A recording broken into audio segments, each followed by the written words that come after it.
আসসালামু আলাইকুম প্রিয় ষষ্ঠ শ্রেণীর শিক্ষার্থী বন্ধুরা, তোমরা যারা ইংলিশে এ প্লাস পেতে চাও বা ইংলিশে তোমরা 80% মার্ক ক্যারি করতে চাও তাদের জন্য মূলত আজকের এই ভিডিও। তোমরা যদি এই ভিডিওটি খুব ভালোভাবে যদি দেখো তাহলে অবশ্যই তোমরা তোমাদের অর্ধবার্ষিক পরীক্ষায় এ প্লাস পাবা। তোমরা যদি একটু টেকনিক খাটিয়ে তোমরা যদি একটু পড়ো তাহলে খুব সহজেই তোমরা তোমাদের অর্ধবার্ষিক পরীক্ষায় এ প্লাস অবশ্যই পাবে, ঠিক আছে? আর যারা এ প্লাস পেতে চাও তারাই মূলত এই ভিডিওটা দেখো, খুব সুন্দরভাবে তোমরা কিভাবে এ প্লাসটা পেতে পারো সেটাই আমরা শেয়ার করব তোমাদের সাথে পর্যায়ক্রমে এই ভিডিওগুলো। ওকে, তাই এই ভিডিওগুলো খুবই গুরুত্বপূর্ণ হতে চলেছে। এই ভিডিওগুলো যদি তোমাদের ভালো লাগে তাহলে অবশ্যই তোমরা কি করবে, চ্যানেলটা সাবস্ক্রাইব করবে, লাইক করবে, কমেন্ট করবে এবং ফ্রেন্ড সার্কেলের ভিতরে এই ভিডিওগুলো শেয়ার করে দিয়ে তাদেরকেও দেখার সুযোগ করে দিই। তাহলে চলো আমরা একবারে ফার্স্ট থেকে শুরু করব। দেখো এই যে 1 নং কোশ্চেন, রাইট? এই যে দেখো এই যে এখানে লেখা আছে 1 নং কোশ্চেন, রাইট? 1 নং কোশ্চেনে তোমাদের কি আসে? 1 নং কোশ্চেনে আসে হলো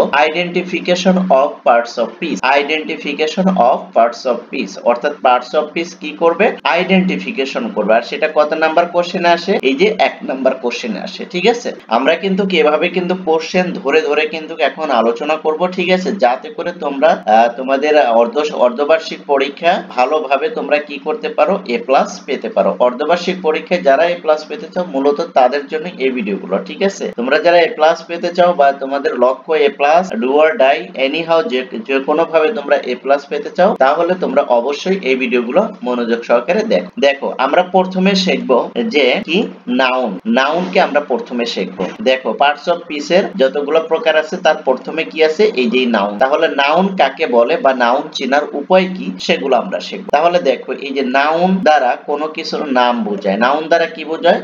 কোনো কিছুর নামকেই নাউন বলে, ঠিক আছে? একদম একবারে তুমি ইজি ভাবে বলতে পারো যে কোনো কিছুর নামকেই নাউন বলে। যে কোনো কিছুর নামকেই কি বলে? নাউন বলে। তাহলে নাউনের ডেফিনেশনটা কিভাবে বলবে? যে কোনো কিছুর নামকেই কি বলে? নাউন বলে। ওকে, এবার দেখো নাউন কিভাবে চেনা যায়, রাইট? যে কোনো একটা শব্দ দেখলা, সেই শব্দটা কি নাউন নাকি ভার্ব নাকি অ্যাডজেক্টিভ না অ্যাডভার্ব তুমি কিন্তু বুঝতে পারছো না। না বোঝার মূল কারণটাই হলো তোমরা টেকনিক গুলো জানো। আর আমরা কিন্তু ধারাবাহিকভাবে তোমাদের সাথে শর্টকাট টেকনিক নিয়ে কিন্তু আলোচনা করব, যাতে করে আমাদের পড়া মুখস্থ করতে হবে কম আর আমরা টেকনিকের মাধ্যমে আমাদের কি করব, রেজাল্টটা ভালো করব। অর্থাৎ অর্ধবার্ষিক পরীক্ষায় আমরা যে কোনো ভাবে এ প্লাস যাতে ক্যারি করতে পারি সেই শর্টকাট টেকনিক নিয়ে আলোচনা করব ধারাবাহিকভাবে এই চ্যানেলে, ঠিক আছে? আর এই চ্যানেলটা অবশ্যই তোমরা সাবস্ক্রাইব করে রাখবে, কারণ সাবস্ক্রাইব করে রাখলে ভিডিও পাবলিশ হওয়ার সাথে সাথে তোমাদের কাছে পৌঁছে যাবে, তোমরা সময় মতো দেখে নিতে পারবে। আর একটি কথা না বললেই নয়, এই চ্যানেলের প্লেলিস্টটা চেক করে দেখতে পারো, তোমাদের ক্লাসের অসংখ্য ভিডিও কিন্তু এখানে আপলোড করা আছে, ঠিক আছে? তোমরা তোমাদের সময় মতো সেই ভিডিওগুলো দেখে নিবে। এবার দেখো বলছি যে নাউন চেনার কিছু উপায় আছে। নাউন চেনার কি কি উপায়? দেখো শব্দের শেষে সাধারণত E, C, E, C, Y, তারপর টি, এই, টি, ওয়াই, তারপর T, I, O, N, S, I, O, N, তারপরে ment, ness, hood, dom, ship, S, কাইট, চিট, তারপরে অর, ইর, অর্ডার ইত্যাদি, তাই না? এগুলো যদি শব্দের শেষে যদি থাকে তাহলে কিন্তু সেগুলো কি হবে? নাউন হবে। তাহলে কিন্তু আমরা কিন্তু এখানে একটা টেকনিক শিখে নিলাম যে কিভাবে নাউন আমরা কোনগুলো বলবো? যেগুলো শেষে সিই, সিওয়াই, টিএইচ, টিওয়াই, তারপরে টিআইওএন, এসআইওএন, মেন, নেস, ফুড, ডন, তারপরে শিপ, এস, তারপরে এস, সিআইডিই, অর, ইআর, এগুলো যদি থাকে তাহলে আমরা সেটাকে কি বলবো? সেই শব্দটাকে নাউন বলবো। আর এই শব্দগুলো কোথায় থাকবে? শব্দের শেষে থাকবে। দেখো এখানে আমরা একটা টেকনিক ফলো করব। এই যে দেখো রুলসটা দেখো, 1 নাম্বার রুলসটা খেয়াল করো। দেখো কোন ওয়ার্ড এর শেষে যদি নিম্নোক্ত সাফিক্স থাকে তাহলে সেই ওয়ার্ডটি সাধারণত নাউন হয়। সাফিক্স, প্রিফিক্স আমরা পড়ছি। সাফিক্স মানে কি? শব্দের শেষে যে প্রত্যয় যুক্ত হয়। প্রিফিক্স মানে কি? শব্দের শুরুতে যে প্রত্যয় যুক্ত হয়, রাইট? তাহলে দেখো সাফিক্স, তাহলে শব্দের শেষে যে শব্দগুলো যুক্ত হবে তখন আমরা সাধারণত সেই ওয়ার্ডগুলোকে কি বলবো? নাউন বলবো, ঠিক আছে? এবার দেখো আমরা আরেকটু তোমাদেরকে যদি পরিষ্কার করে বলি, যে সকল শব্দের শেষে টিআইওএন আছে অর্থাৎ শোন লেখা আছে, শোন, এটা কিন্তু উচ্চারণটা কি হবে জানো? শোন, রাইট? যেই সব শব্দের শেষে এই যে শন TION লেখা থাকবে সেটাই কি হবে নাউন হবে। দেখো এই যে একটু এক্সাম্পল দেখলে তোমরা বুঝতে পারবে। অ্যাকোমোডেশন, তারপরে কি আর্টিকুলেশন, অ্যাকশন, দেখো তো সবগুলাই কি TION আছে না শব্দের শেষে, অর্থাৎ সাফিক্স বলছে আমাদের। তার মানে কি শব্দের শেষে যদি এই অর্ডগুলো যদি থাকে বা এই সংখ্যাগুলো যদি থাকে তাহলে আমরা সেখানে সেটাকে কি বলবো, সেই অর্থটাকে নাউন বলবো, রাইট। তারপর দেখো বিউটিফিকেশন, তারপরে দেখো ডিসপ্যারেশন, তারপর দেখো জেনারেলাইজেশন, ওকে। তারপর দেখো প্রিভেনশন, তারপর কি সিমুলেশন, তারপর দেখো রিপ্রোডাকশন, ওকে। স্যাংশন, দেখো এখানে ক্রিয়েশন, এখানে সবগুলোর শেষে কিন্তু TION আছে, রাইট। যখনই তুমি কোনো ওয়ার্ডের শেষে TION দেখবে তখনই তুমি কি করবে, নির্দ্বিধায় সেটা বলে দিবে নাউন হবে, রাইট। 100 অর্থাৎ 99% সেটা নাউন হবে।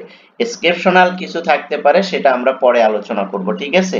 আপাতত আমরা যেটা জানছি যে শব্দের শেষে যদি কি থাকে TION থাকে তাহলে আমরা সেটাকে কি বলবো, নাউন বলবো, সেই অর্থটা কি নাউন, ওকে।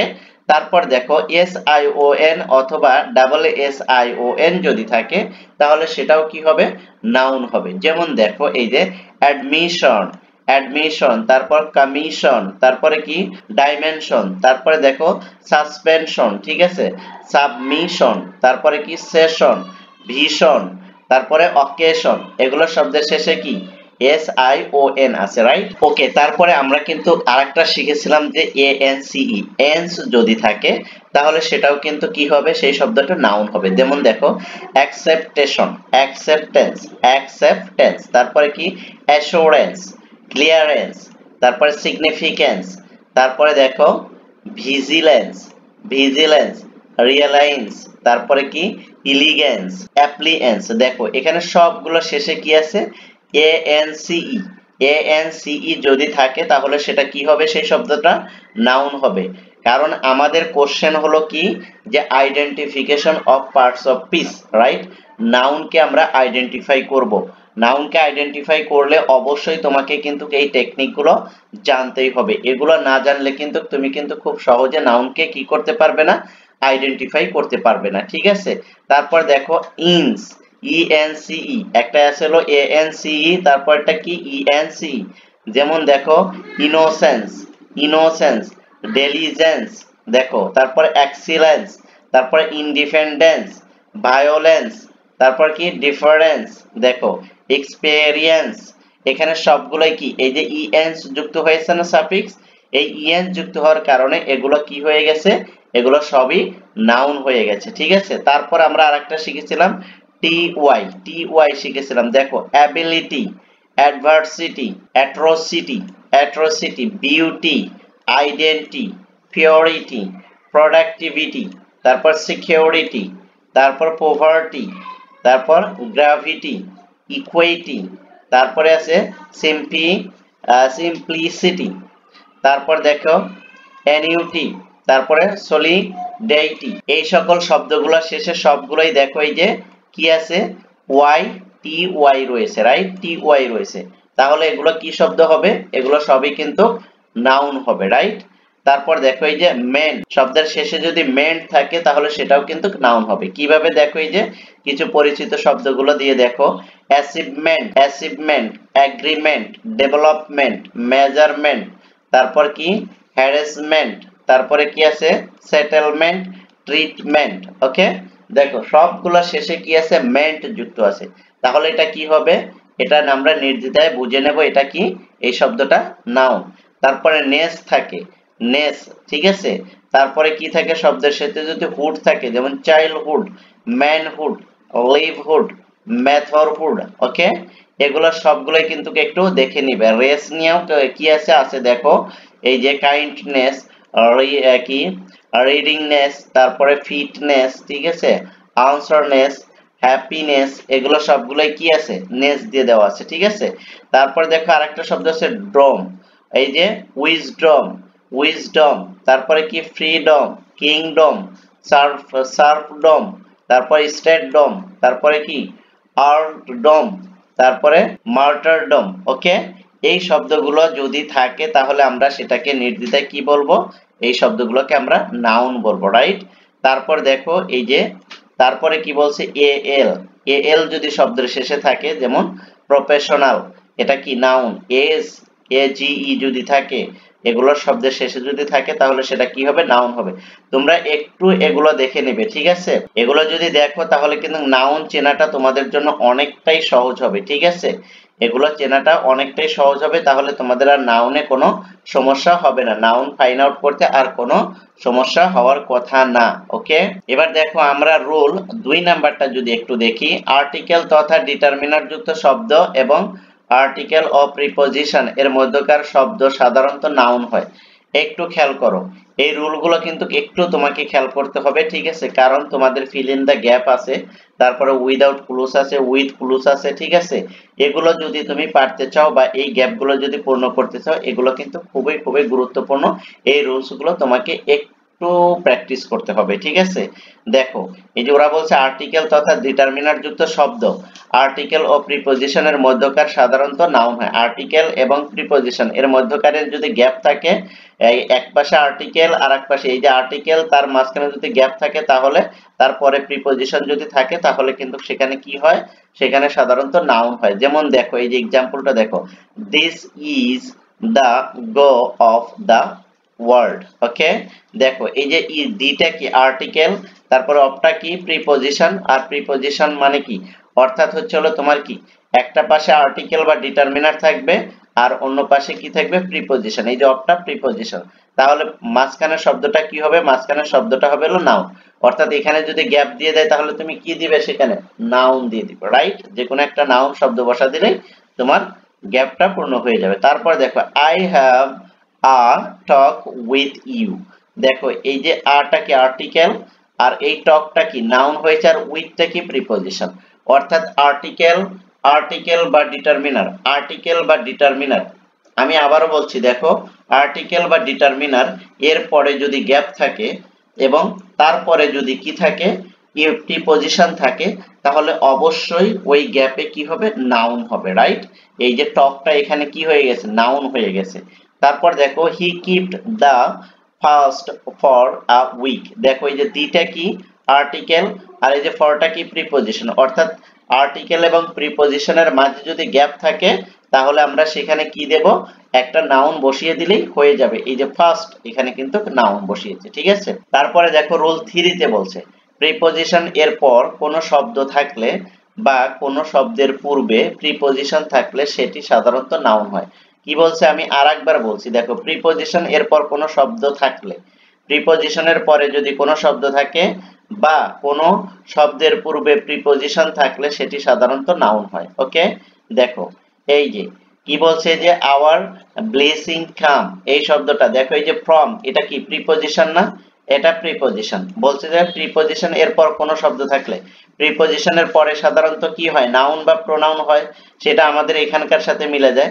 আবার বলছে কোন শব্দের পূর্বে প্রিপজিশন থাকলে, কোন শব্দের পূর্বে যদি প্রিপজিশন থাকে তাহলে সেই শব্দটি কি নাউন হয়। এই যে অ্যাবভটা এখানে নাউনের কাজ করছে, ঠিক আছে, এই যে অ্যাবভটা, অর্থাৎ প্রিপজিশনের পরে কোনো শব্দ থাকলে সেটা নাউন হবে, আবার নাউনের পূর্বে যদি প্রিপজিশন থাকে তাহলে সেটাও নাউন হবে, একদম ইজি। রুল 4 দেখো বই বা কোনো কিছুর শিরোনাম টাইটেল হিসেবে বসলে সেখানে অবশ্যই কি হবে, শব্দটি নাউন হবে। যেমন দেখো It by Stephen King, Beloved by Toni Morrison, Toni Morrison, ঠিক আছে।